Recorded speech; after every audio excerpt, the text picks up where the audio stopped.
Pasintabi po mga kapuso, sensitibo ang balitang inyong matutunghayan.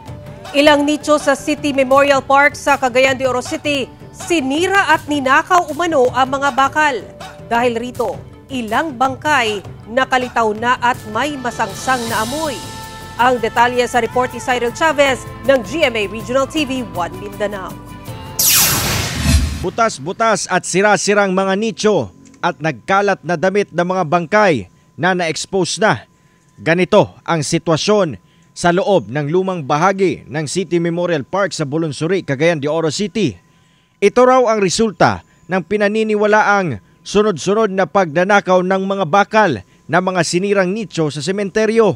May masangsang na amoy na rin daw sa lugar, bunsod ng mga bangkay na nakalitaw na. Kaya ipinaabot ito ng GMA Regional TV 1 Mindanao sa City Local Environment and Natural Resources Office o CLENRO ng LGU. Aminado ang tanggapan na may problema talaga sa pagnanakaw ng mga bakal sa lugar. Noong nakaraang taon nga raw, may 2 individual na silang sinampahan ng kaso ng pagnanakaw. Ngayon bumalik na naman ang serye ng pagnanakaw.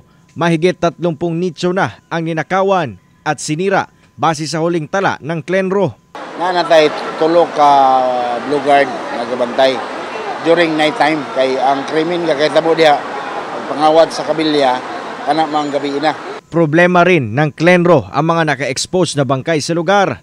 Halos lahat daw ng mga nasabing bangkay ay hindi na daw dinadalaw ng kanilang mga kaanak. Kaya nananawagan ang CLENRO sa pamilya ng mga naka-expose na bangkay na asikasuhin ito at makipag-ugnayan sa kanilang opisina. Panawagan mi sa mga pamilya, no, sa mga dunay minahal sa kinabuhi diya sa atong City Memorial Park nga ato na gyung atimanon, no. Di na ta magulat nga kawaton, di na ta magulat nga ang city government mao na gyud mobungkag.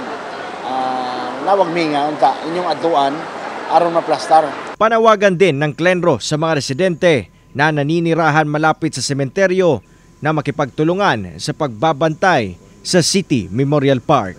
Mula sa GMA Regional TV 1 Mindanao, Cyril Chavez nagbabalita para sa GMA Integrated News.